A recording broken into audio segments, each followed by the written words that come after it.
La secreción del factor intrínseco indispensable para la absorción de vitamina B12 se lleva a cabo, bueno, células parietales. Pues, ¿no? La vitamina B12 se absorbe a nivel del, no, ilion terminal, no se olviden. El ácido fólico,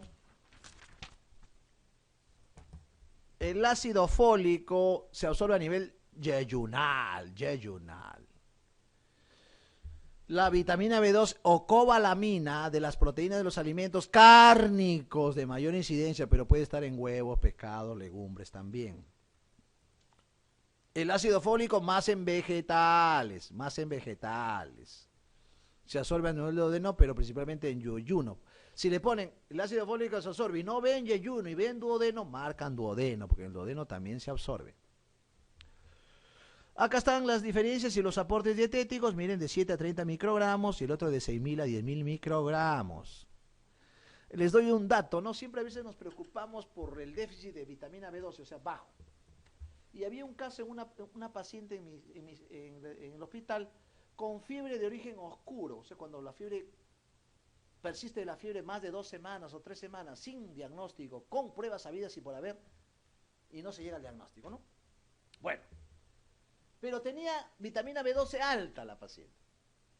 Como todos nos preocupamos cuando hay vitamina B12 baja, nadie le da la importancia de interpretar por qué tiene la vitamina B12 alta la paciente si no le han puesto ampollas de vitamina B12, pavionta, bedoyecta, etc.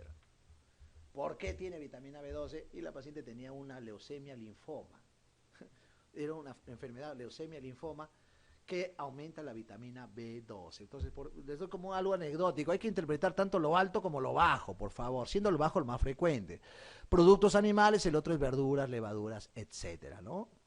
Máxima absorción, la forma terapéutica, la hidroxicobalamina y el ácido fólico o teroilglutamato. Tienen que ver estos, tanto el ácido fólico como la vitamina B12 tiene que ver con la tetrahidrofolato, las vías reductasas, la maduración de la célula. Acuérdense que los fármacos también alteran este fenómeno. Un fármaco conocido, muy usado, yo lo uso mucho, el metrotexate, altera esa tetrahidrofolato reductasa y produce anemias también. Por eso se le da soporte de ácido fólico y vitamina B12. La vitamina B12 solamente se encuentra en productos animales, hígado y carnes. Vegetarianos estrictos deben tomar el suplemento de esta vitamina, si no van a hacer demencia megaloblástica, si no van a hacer neuropatía de cordón posterior, acuérdense. Ayuda a la producción de material genético, ácidos nucleicos de las células. Formación de glóbulos blancos, por eso tienen leucopenia los pacientes con déficit de vitamina B12. Mantener un buen estado del sistema nervioso para evitar la neuromegaloblastosis. Pregunta 35. Son funciones de la vitamina B12 excepto síntesis de DNA y RNA, sí, proteínas, sí, transmisores, sí, neoformación de neuronas, no sé, las neuronas ya no se neoforman. ¿Mantiene la vaina de melina? Sí, acuérdense que la vaina de melina es de fosfolípidos que se intercomunican por los nódulos de Rambier. Y en estos pacientes, al haber déficit, hay una desmielinización. Ahí viene la neuropatía de cordón posterior, que es una alteración sensitiva. Cuando el paciente dice, doctor, siento que camino en algodones, ahí está la historia de neuropatía. Fácil, ¿no? Le examino y le hago la prueba del diapasón, ¿no? Un aparatito que lo debemos tener, así como el martillo tenemos el diapasón. No siento nada, doctor, la vibración. Ahí está la neuropatía de cordón posterior. El ácido fólico folato es una de las vitaminas del complejo vitamina B. Se encuentra principalmente en las verduras. Su función del ácido fólico, excepto metabolismo, disminuir el riesgo cardiovascular, claro, porque tiene que ver con la homocisteína, acuérdense. Estimulante del apetito, disminuye el riesgo de efectos del tubo neuronal en el feto. Mucho cuidado en esas gestantes, sobre todo primerizas jóvenes. Aparece un fenómeno que se llama la emesis gravídica o la hiperemesis gravídica. En esa emesis gravídica o hiperemesis gravídica que está en relación al trofoblasto, a la beta-gontrofina coriónica, que produce un componente emético mucho más matutino, el paciente, como tiene que tomar ácido fólico, no toma, entonces ahí puede tener propensión o proclividad a tener el niño malformaciones del tubo neural. ¿no? Entonces, como la espina bífida, un ejemplo. Entonces, estos pacientes deben hacerse el control de su screening ecográficos posteriores o estudio de líquido amniótico para ver, mediante la amniocentesis, alteraciones de cariotipo cromosomáticos. Mucho cuidado. ¿Participa en la eritrocateresis? No, pues un exabrupto de respuesta. Funciones del ácido fólico: fomenta la producción de material genético, de los ácidos nucleicos, crecimiento y regeneración de tejidos, eritropoiesis o formación de eritrocitos, pero no eritrocateresis, que es destrucción. Mantener sano el sistema nervioso, y entramos a la fisiología de la coagulación. La finalidad es formar trombina para convertir fibrinógeno en fibrina, para reforzar el tapón plaquetario, que ya le hemos hablado en las diapositivas anteriores. Intervienen factores de coagulación al ser activados reacciones de cadena y cascada. Cascada de la coagulación, muy conocida, tienen dos vías, la vía intrínseca y la vía extrínseca. Los componentes son intraplasmáticos, sin la necesidad de superficie para iniciar el proceso. La extrínseca sí requiere esa necesidad de superficie del factor tisular, y el factor que predomina es el factor 7. Los K dependientes son el 10, el 9, el 7 y el 2. K dependientes, acuérdense. Y aquí hay un gráfico muy interesante. Incluso a sus costados está pues la prueba de la vía intrínseca. El tiempo parcial de tromboplastina activada es el parámetro para evaluar vía intrínseca. Ya preguntas de examen repetitivas. Y de la vía extrínseca, el tiempo de protrombina. Y hay una vía común, acuérdense. Las activaciones requieren algunos simógenos o algunos mediadores o metabolitos intermedios, como las calicreninas, para activar. Por eso se llaman cascadas. Si falla uno, ya no se activa el otro, ¿no? Y ahí está el factor 12, el factor 11, el factor 9, ¿no? Activado, el factor 8, hasta el factor 10 activado, y el factor 7. Acuérdense que esto requiere un factor externo, ¿no? Para que se active el factor 7, ¿no? Ese es en cambio acá no requiere ese factor. Y el factor común, el factor anfibólico común, y tiene que ver con la protrombina y trombina, y luego mejorando el tapón plaquetario con la fibrina. El tiempo de protrombina, bueno, cae por su propio peso, ¿no? Es vía extrínseca, ¿no? Que predomina el factor 7. El tiempo parcial de tromboplastina mide vía intrínseca, el factor 12, 11, ¿no? Acá un repaso para que lo tengan, esto ya es ampliamente conocido por ustedes: el fibrinógeno, el factor 1, la protrombina, el factor 2, el calcio, factor 4, el factor tisular, factor 3, la proconvertina, factor 5, procelerina, también conocido como factor 5 de Leiden. El 6 no está asignado, proconvertina, el factor 7, el factor 8, la antihemofílica, acuérdense. La hemofilia A es el factor 8, la hemofilia B el factor 9, y la hemofilia C el factor 11, ¿no? Ese es el factor Hagenan, el factor 13, ¿no?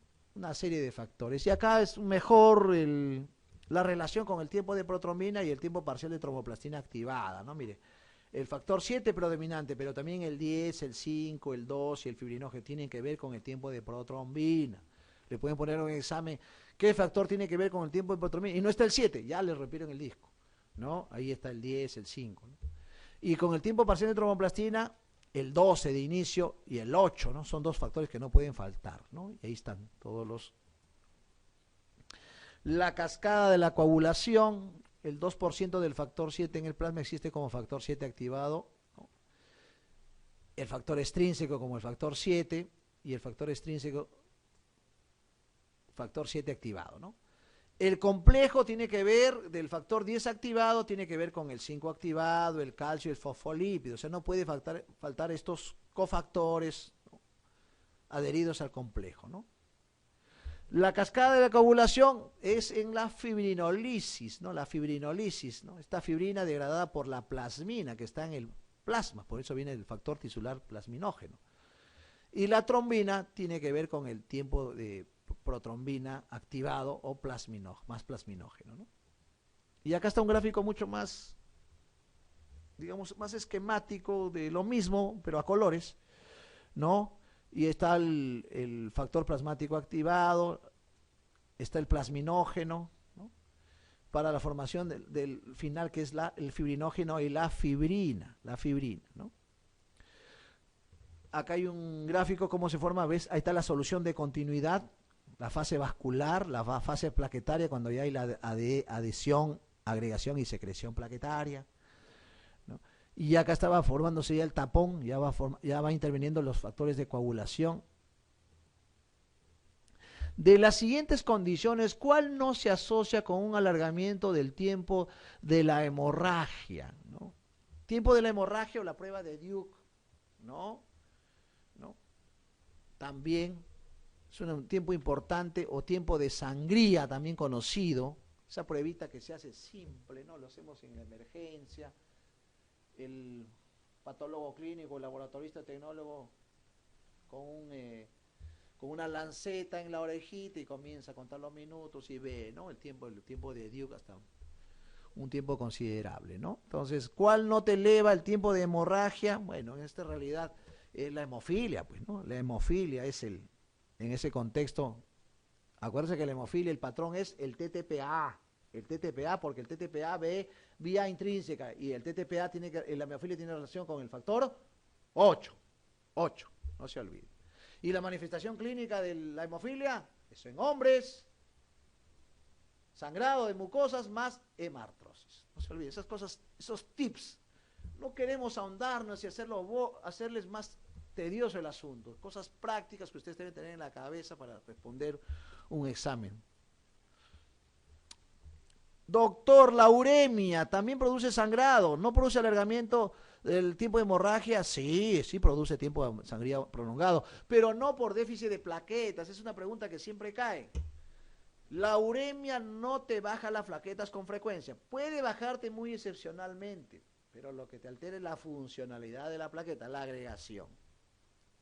La cirrosis sí te alarga el tiempo de hemorragia porque te altera el número de plaquetas, pero también otro mecanismo por la cual la cirrosis alarga el tiempo de hemorragia es porque altera los factores de coagulación, K-dependientes, no se olvide.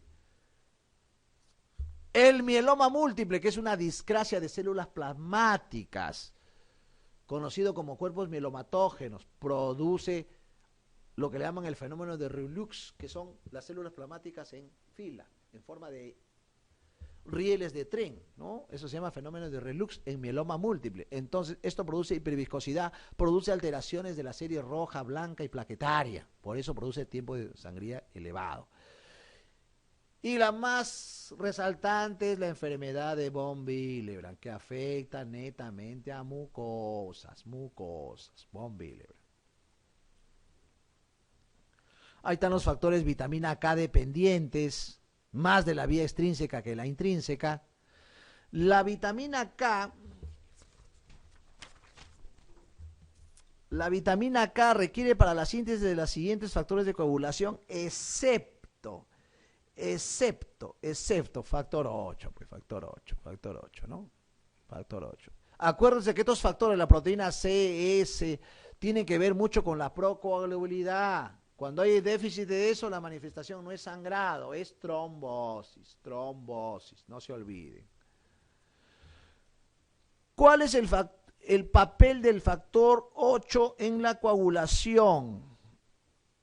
Como cofactor de la activación del factor 10, ¿no? Como cofactor. Acuérdense del gráfico que hemos tenido, ¿no? Como cofactor. El plasminógeno puede ser transformado en plasmina, ¿no? A través del factor tisular del plasminógeno, pero también por la uroquinasa, también por la streptoquinasa. Es una pregunta bien interesante, ¿eh? Que hay que responderla. El plasminógeno puede ser transformado en plasmina, como el factor tisular, la plasmina misma y la uroquinasa. Acá le han dado como clave la uroquinasa. También la streptoquinasa lo produce. Acuérdense que la uroquinasa y la streptoquinasa, mucho más la streptoquinasa, se usaba como tratamiento fibrinolítico en pacientes con Zika, sobre todo Zika ST elevado, no en Zika ST no elevado. En Zika no ST no elevado no se da trombolíticos. Trombolíticos es el Zika ST elevado. ¿ya? Pero actualmente se está usando el TPA, factor tisular de plasminógeno, el TPA como fibrinolítico. 43. ¿Qué función tiene el factor de von Willebrand? 43. Estabiliza la unión de plaquetas con el colágeno. Esa es la función del von Willebrand. La heparina es un anticoagulante. Acuérdense que la heparina es una pregunta muy general, ¿ah? Tendría que especificar. Ustedes dicen, doctor, ¿qué heparina? Heparina de peso molecular alto o fraccionado o heparina de bajo peso molecular, ¿no? En ese contexto, ¿no? La heparina es un anticoagulante porque inhibe el factor, ¿no? 11, ¿no? El factor 11. Pero acuérdense que también inhibe la antitrombina, ¿no? Inhibe, no activa. Esta es una pregunta de agarre, ¿no? Inhibe la antitrombina 3. Si hubiera dicho inhibe, eso hubiera sido la clave, la clave. Pero el que te inhibe más la heparina de bajo peso molecular es el 10 activado. Por eso no requiere TP, TTP, TTPA, no requiere corrección, produce menos sangrado. 45. Eureka, el doctor acabó. ¿Ya? El mecanismo de acción del clopidogrel, ya acuérdense del estudio Capri, ya le conté la anécdota del George Clooney, ¿no? Del clopidogrel. Esta es una droga que actualmente se usa, y bien rápido, ¿no? La droga viene, el clopidogrel viene como de 75 miligramos. Cuando viene un paciente con Zika, ese paciente con Zika con dolor anginoso, el signo de Levin, ¿por qué le llaman el signo de Levin? El signo de la mano en el pecho.